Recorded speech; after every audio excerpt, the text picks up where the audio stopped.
Assalamualaikum warahmatullahi wabarakatuh. Saya Nina Setiawati, SPD, calon guru penggerak Angkatan 9 dari SMP Negeri 1 Cijengjing. Di sini saya akan menyajikan demonstrasi kontekstual modul 3.1, yaitu tentang pengambilan keputusan berdasarkan nilai-nilai kebajikan sebagai pemimpin.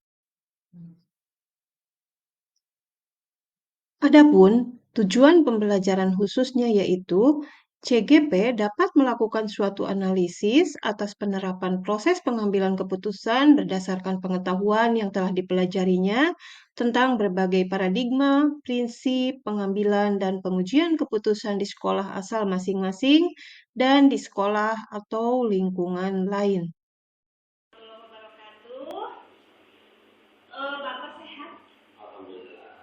Alhamdulillah. Bapak mohon izin, saya Nina Setiawati, calon guru penggerak angkatan 9. Bapak ada tugas di modul 3.1 ini untuk melakukan wawancara dengan kepala sekolah terkait dengan pengambilan keputusan yang berbasis nilai-nilai kebajikan sebagai pemimpin. Jadi sebagai pemimpin, Bapak, doakan saya menjadi seorang pemimpin. Amin. Di sini saya hanya ada 2 tujuan saja, Bapak, untuk wawancara kali ini. Yang pertama, tentunya menyelesaikan tugas saya di pendidikan guru penggerak untuk mewawancara Bapak. Yang kedua, dari hati saya ingin belajar dari pengalaman Bapak yang sudah senior, tentunya sudah banyak pengalamannya gitu, Bapak. Itu tujuan saya melakukan wawancara kali ini. Mohon maaf, Bapak, boleh Bapak perkenalkan diri terlebih dahulu ya, Bapak? Ya, terima kasih Bu Nina. Terima kasih wawancaranya mengenai hal-hal seperti yang tadi diungkapkan. Yang pertama perkenalkan dulu. Iya. Nama saya juga namanya Dedek dan bertugas di sini di SMP 1 Cijengjing baru berapa 1 bulan 2 belum. Definitif sudah juga belum. Definitif sudah di sini.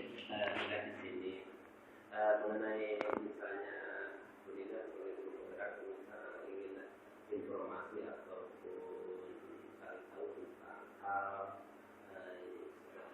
yang berkaitan dengan guru penggerak, insya Allah saya akan informasi berdasarkan pengalaman dan kemampuan. Alhamdulillah Bapak, saya sebetulnya ada mempunyai perasaan bagaimana gitu di sela-sela kesibukan kesibukan Bapak, saya memberanikan diri untuk meminta izin waktunya Bapak. Mohon izin, ini ada beberapa pertanyaan. Saya berharap Bapak bisa menjawabnya. Ini saya secara umum saja ya Pak. Yang pertama, selama ini bagaimana Bapak dapat mengidentifikasi kasus-kasus yang merupakan dilema etika atau rujukan moral Bapak? Kalau dikatakan etika dan moral itu memang dilema, tapi itu adalah kebiasaan, bukan kebiasaan tapi yang biasa ditemukan di sekolah dalam hari-hari itu adalah dilema yang dijadikan dilema itu etika dan moral. Kalau etika itu berkaitan dengan hati, dengan perasaan, bagaimana untuk mengambil kesimpulan apabila berbenturan itu dengan antara etika dan moral. Kalau etika kan harus benar-benar tidak ada yang benar dengan yang benar, mana yang harus diambil ya.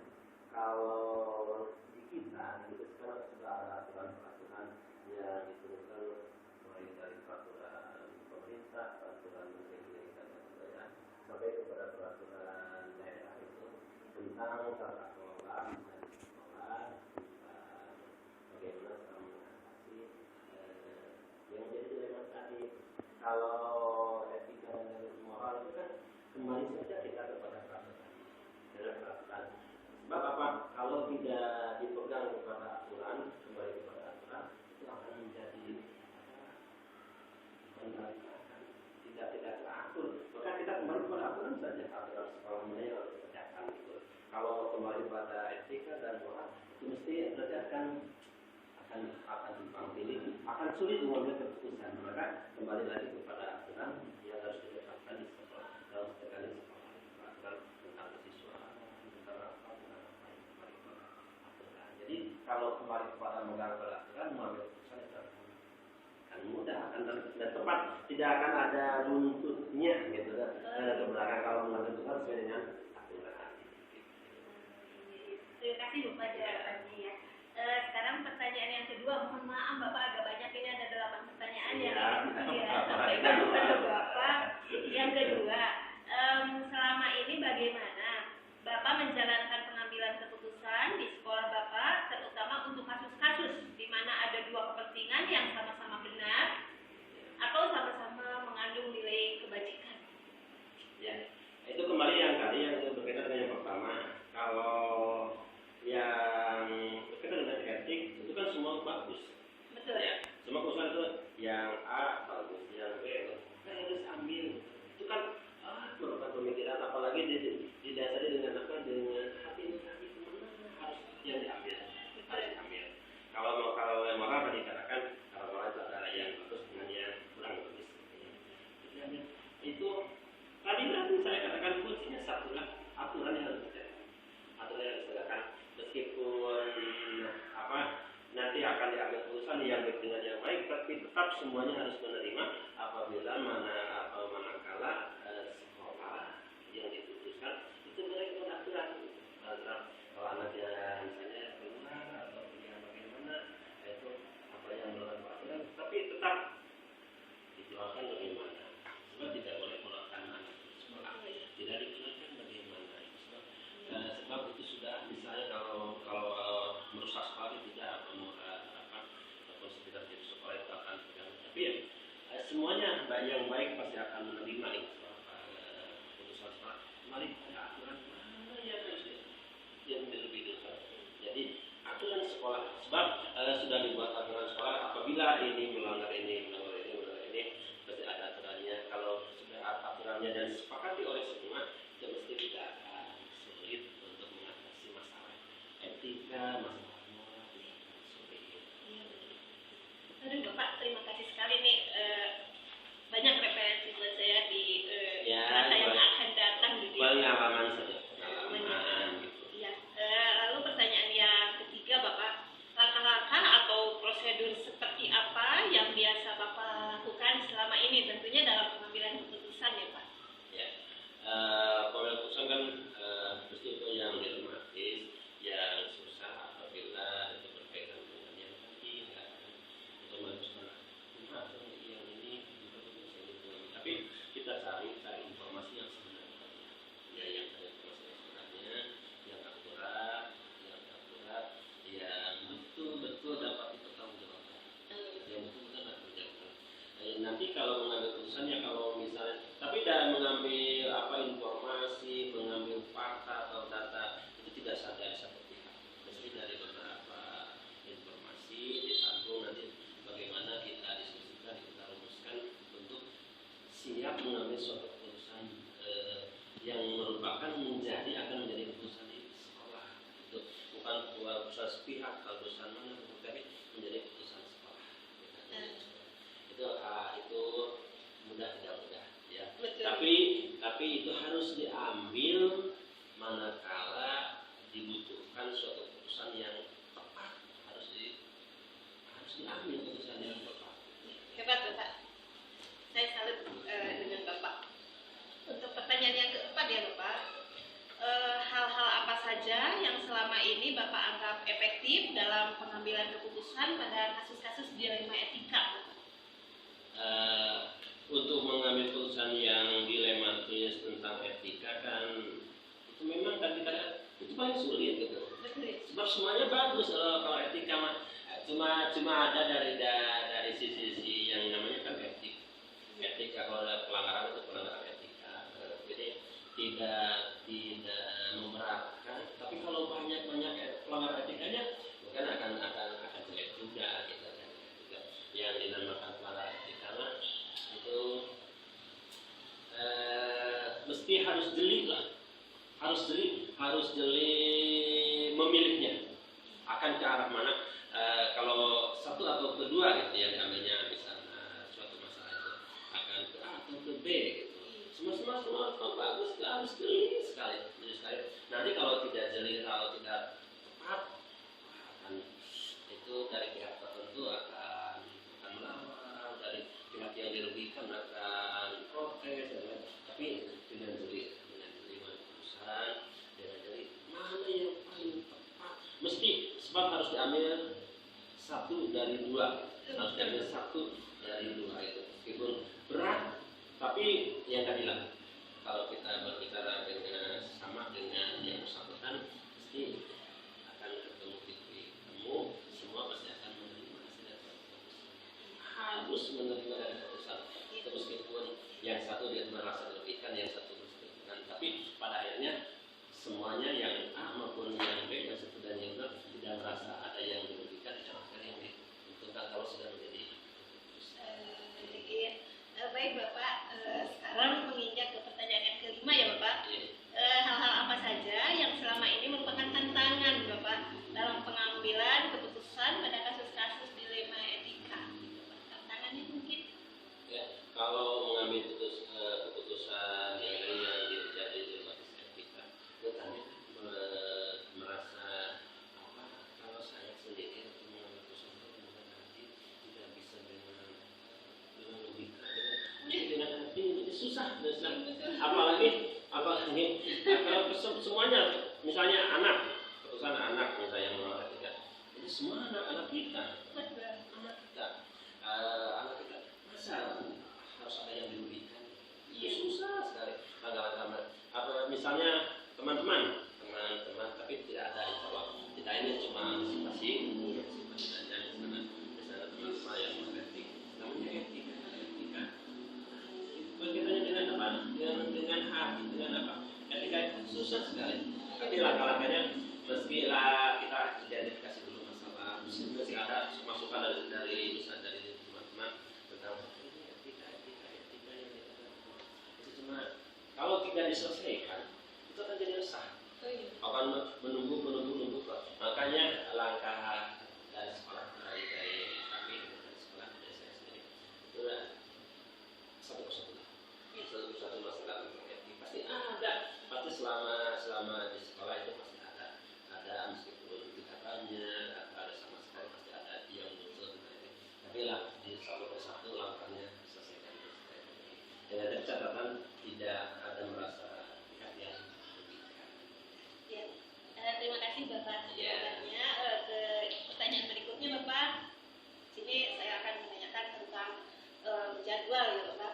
Apakah Bapak memiliki sebuah tata kelola atau jadwal tertentu dalam penyelesaian kasus dilema etika? Lalu apakah Bapak itu langsung menyelesaikannya di tempat atau memiliki sebuah jadwal untuk menyelesaikannya? Kalau ada bentuk atau prosedur seperti apa yang Bapak jalankan? Kalau untuk menyelesaikan masalah maksudnya tidak terjadwal, tidak dijadwalkan. Ini masalah etik, masalah moral tidak dijadwalkan ini bulan ini. Cuma di dalam program kerja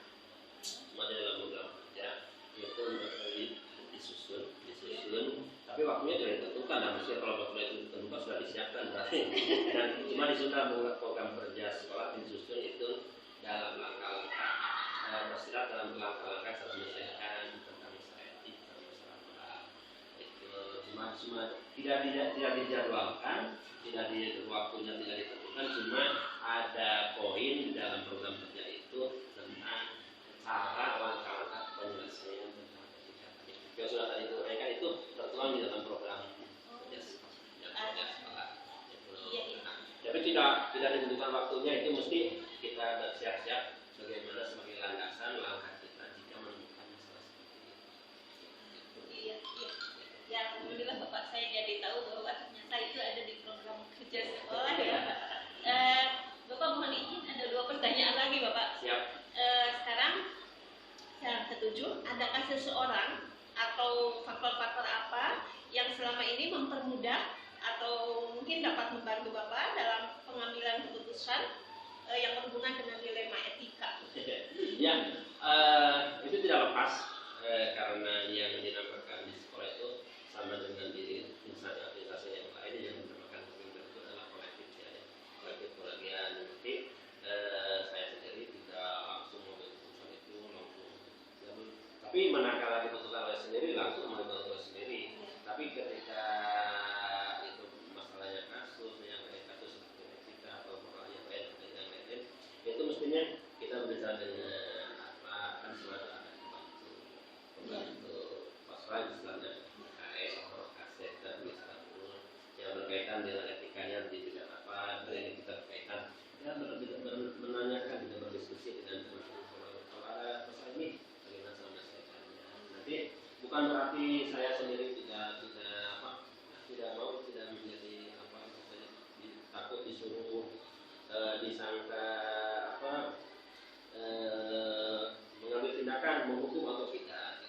Cuma itu diperlukan akan berdiskusi dengan teman-teman yang kan sudah ada struktur di dalam sekolah itu ada pembagian sekolah atau urusan tidak apa kita itu mesti ada yang berbicara langkah-langkah mengambil keputusan.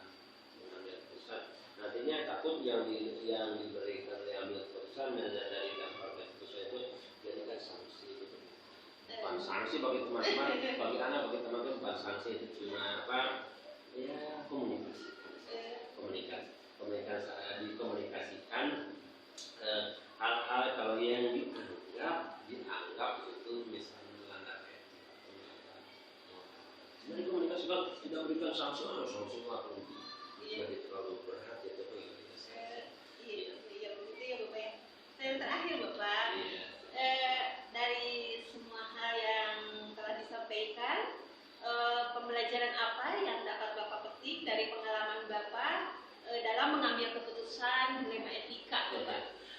Itu pengalaman yang sangat berharga yang tidak mesti sebelumnya tidak pernah terpikir akan menghadapi masalah seperti itu. Nanti kalau Bonina sudah selesai jadi kontrak, terus ada kesempatan dan ditakdirkan oleh Allah menjadi pemimpin atau kepala sekolah atau apa, nanti akan ketemu itu dengan sendirinya.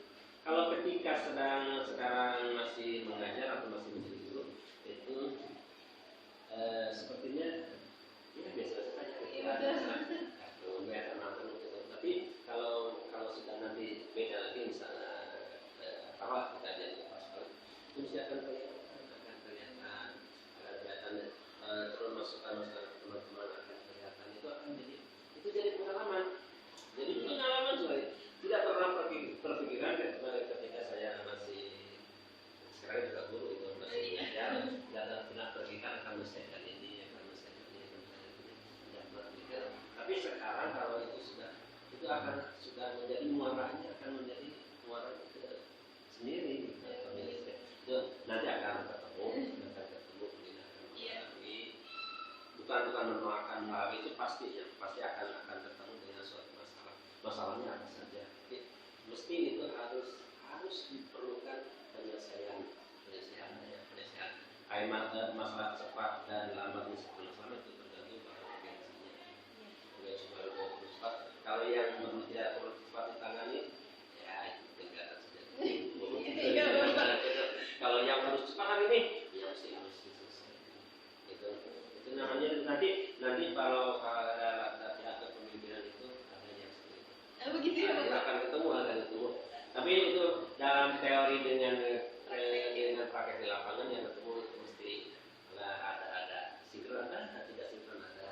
Iya. Tapi insya Allah itu akan menjadikan pengalaman.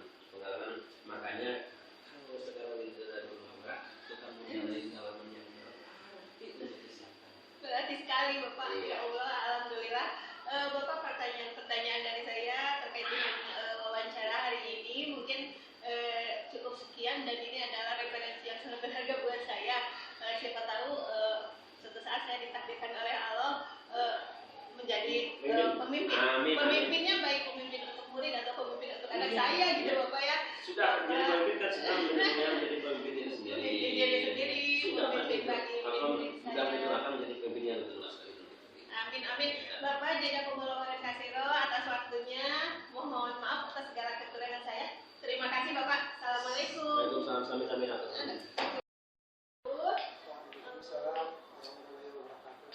Bapak, izinkan saya Nina Setiawati, calon guru penggerak angkatan 9 ya Bapak. Saya dari SMP 1 Cijunjing.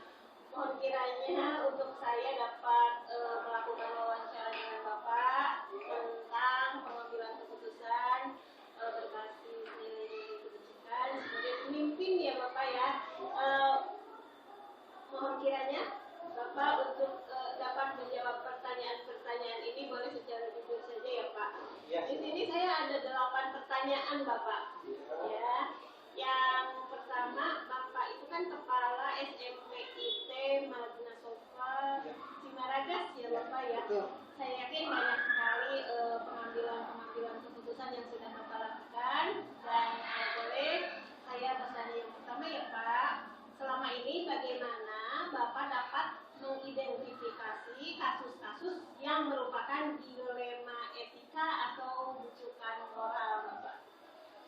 Terima kasih atas pertanyaannya mengenai mengidentifikasi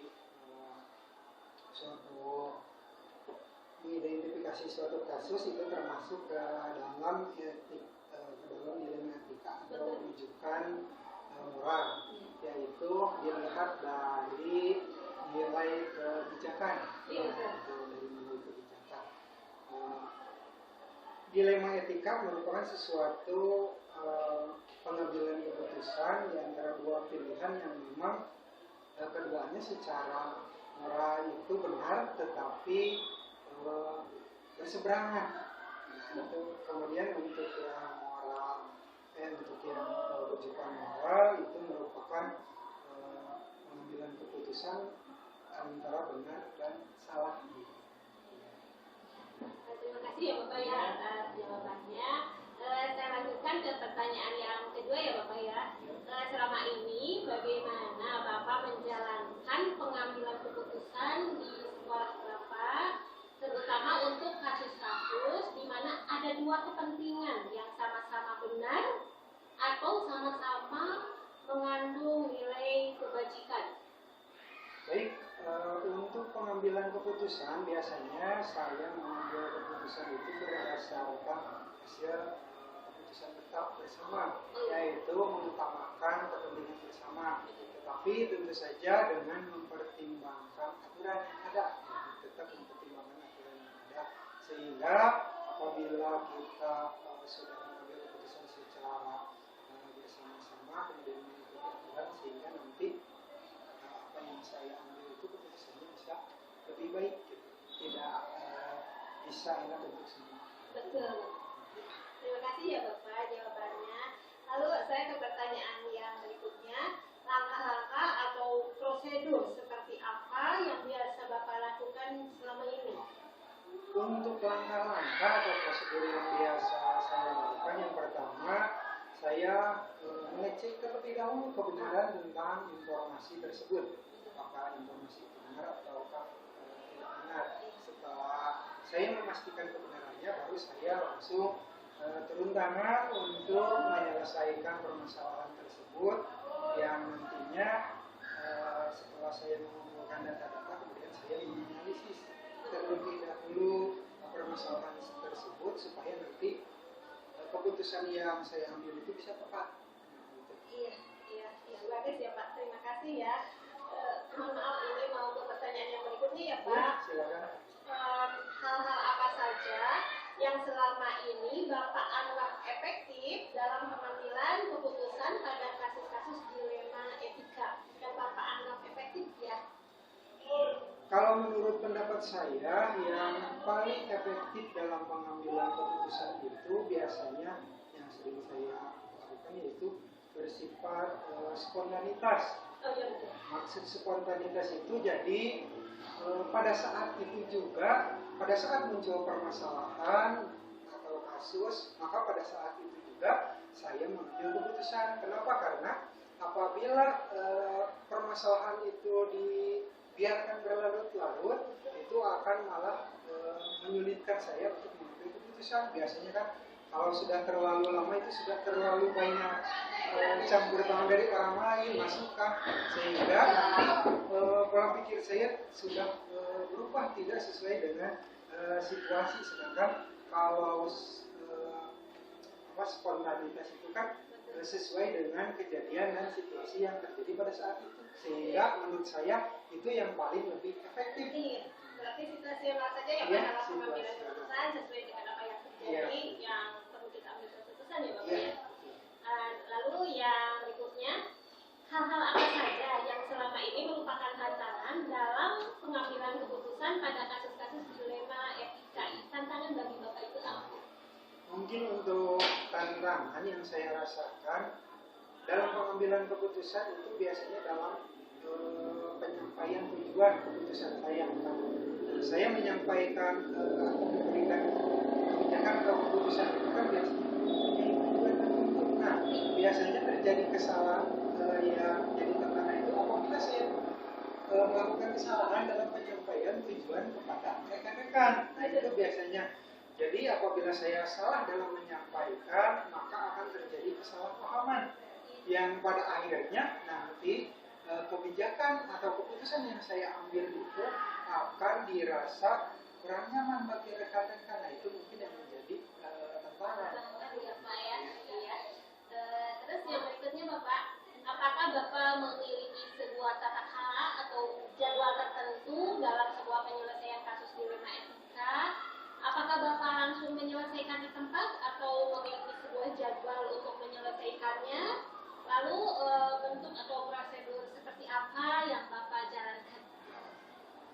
Kalau untuk jadwal atau tata cara itu tidak ada ya, karena menurut saya yang namanya masalah itu kan atau kasus-kasus itu kan biasanya datang secara tiba-tiba ya, tidak direncanakan, tidak kita duga, sehingga apabila saya membuat jadwal untuk penyelesaiannya, bagaimana apabila nanti terjadi sebuah kasus sekarang tetapi jadwal penyelesaian masalahnya masih lama, itu kan nanti masalahnya akan malah berlarut-larut. Jadi menurut saya tidak perlu jadwal, karena selesaikan saja langsung pada saat muncul kasus tersebut, maka selesaikanlah langsung saat itu juga dengan rekan-rekan melalui musyawarah yang nantinya hasil tersebut kan bisa diterima oleh semua, dan apa yang saya ambil kebijakan itu tidak salah dan tidak merugikan orang lain.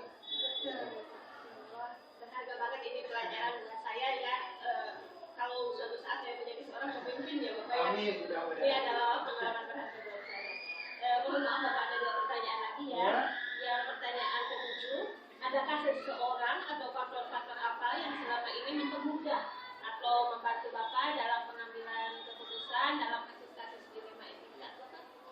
Tentu saja yang paling berpengaruh kepada saya itu rekan-rekan sejawat, tentu saja kan yang ada di sekolah, karena apapun permasalahannya, karena tidak bisa hanya memutuskan dari saya sendiri, tentu saja meminta pendapat dari rekan-rekan yang lain itu akan sangat membantu saya dalam mengambil keputusan yang lebih baik, efektif, dan lebih tepat untuk menyelesaikan kasus-kasus tersebut. Terima kasih Bapak, jawabannya saya sangat apresiasi. Yang terakhir Bapak ya, dari semua yang telah disampaikan, pembelajaran apa yang dapat Bapak petik dari pengalaman Bapak dalam mengambil keputusan dilema etika? Kalau untuk yang pembelajaran yang saya ambil itu yang namanya pengalaman, itu kan banyak pengalaman maka banyak ilmu yang akan saya dapatkan. Tentu saja sangat berpengaruh itu dalam pengambilan keputusan. Dengan seringnya saya terlatih dalam menghadapi sebuah kasus-kasus yang sudah saya alami itu dari pengalaman-pengalaman, maka akan terasah kemampuan saya dalam mengambil keputusan untuk meningkat dalam saya mempertimbangkan keputusan, kemudian dan lain sebagainya, sehingga pada intinya kemampuan saya dalam mengambil keputusan itu atau mengambil kebijakan akan menjadi lebih baik dari sebelum-sebelumnya karena tadi pengalaman yang sudah saya alami itu mungkin. Ini pengalaman ya, Ya. yang pertama yang mendewasakan ya. Betul. Bapak, mungkin itu saja pertanyaan-pertanyaan dari saya terkait dengan pengambilan keputusan yang berbasis nilai-nilai kebajikan. Sebagai seorang pemimpin, saya sangat berterima kasih sekali atas waktunya Bapak. Doakan mudah-mudahan saya suatu saat menjadi sebagai seorang pemimpin yang bijak ya. Bapak, terima kasih ya. Sama-sama Ibu.